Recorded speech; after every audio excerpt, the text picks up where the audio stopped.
Comment Jésus-Christ est devenu mon sauveur personnel? Tout simplement parce que je l'ai invité dans ma vie et dans mon cœur. Jésus-Christ est devenu mon sauveur le jour où je me suis décidée à venir voir ce qu'il se passait dans cette paroisse.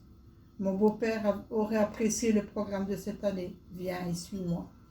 Car c'est ce qu'il m'a dit. Et si tu viens, tu verras par toi-même.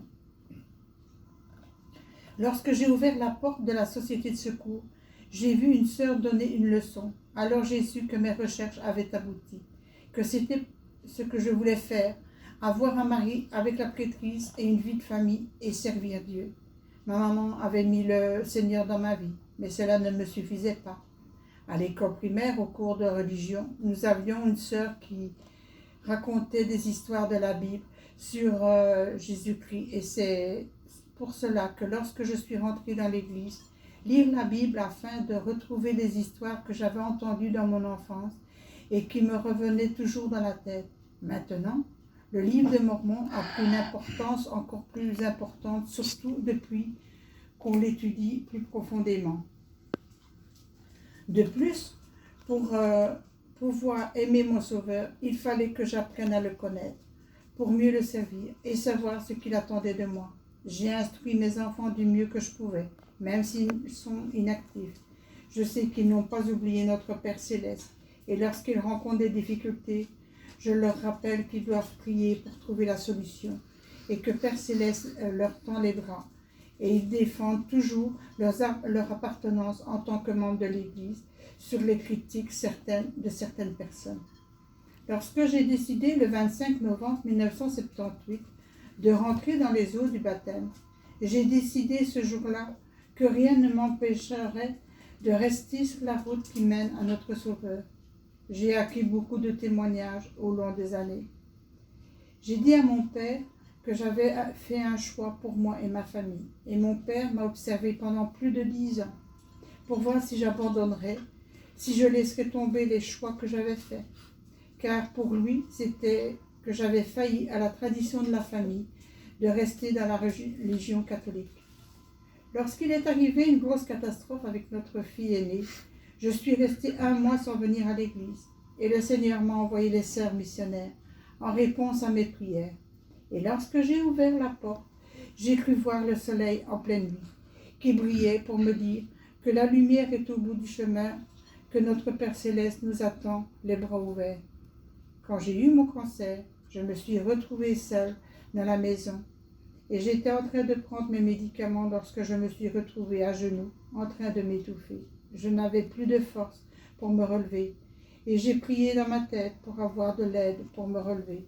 Je me suis sentie soulevée avec une douceur et pourtant j'étais seule dans la maison. J'ai aussi pris l'habitude de prendre mon Sauveur comme confident. Et parfois les réponses sont surprenantes. Et cela me fait comprendre qu'il accepte à nos demandes si elles sont fondées pour notre bien et notre sincérité de cœur. Dans le Liaona de novembre 2018, frère C. Gay nous délivre un message merveilleux. Du plus profond de mon âme, je témoigne que l'Église de Jésus-Christ des Saints des derniers jours est l'Église du Sauveur, dirigée par le Christ vivant, par l'intermédiaire d'un vrai prophète. Je prie pour que nous prenions fidèlement le nom de Jésus-Christ sur nous, en voyant comme il voit, en servant comme il a servi, en étant confiants que sa grâce suffit pour nous conduire à notre foyer et à la joie durable. Une chose essentielle qui est pour moi très importante, la confiance que j'ai en mon Père Céleste. Voici ce qu'on peut dire sur la confiance. Fais de se fier à quelqu'un ou à quelque chose. Dans le domaine spirituel, la confiance implique que l'on se fie à Dieu et à son esprit. Dans Job, il est 13-15, mieux vaut chercher un refuge en l'Éternel que de se confier à l'homme. Dans Psaume 118:8, confie-toi l'Éternel de tout ton cœur. Dans Proverbe, Dieu délivre ses serviteurs qui lui font confiance. Daniel 3:19-28, c'est en toi que je mettrai toujours ma confiance. Dans Jacob, réjouissez-vous et placez votre confiance en Dieu. Dans Mosia, Quiconque place sa confiance en Dieu sera élevé au dernier jour. Toujours dans Moïse, 23-22, quiconque place sa confiance en Dieu sera soutenu dans ses épreuves. Dans Alma, 36-3-27, ne placez pas votre confiance dans le bras de la chair. Dans Doctrine et Alliance 1-19, place ta confiance en cet esprit qui conduit à faire le bien. Doctrine et Alliance 11-12, qu'il ait confiance en moi et il ne sera pas confondu. Je terminerai en vous disant de faire confiance à notre Père Céleste dans tout ce que vous lui demanderez. C'est le meilleur moyen d'acquérir son amour et les bénédictions qui vont avec. Je répète souvent à mes enfants de prier de tout leur cœur et de faire confiance à notre Père Céleste. Il vous bénira. Notre prophète nous donne ce petit message. Russell M. Nelson a enseigné. Un jour à venir, vous vous présenterez devant le Seigneur.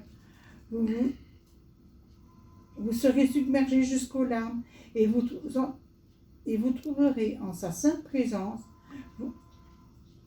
Vous peinerez à trouver les mots pour le remercier d'avoir payé pour vos péchés, d'avoir pardonné vos marques de bienveillance à l'égard des autres, d'avoir guéri vos blessures et compensé les injustices que vous avez subies dans cette vie. Vous leur remercierez de vous avoir donné la force de réaliser l'impossible, d'avoir changé vos faiblesses en force et d'avoir fait en sorte que vous puissiez vivre avec lui et avec votre famille à jamais.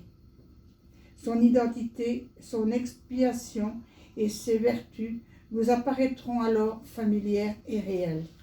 Je vous le dis encore une fois, j'ai invité le Sauveur dans ma vie et dans mon cœur. Au nom de Jésus-Christ, Amen.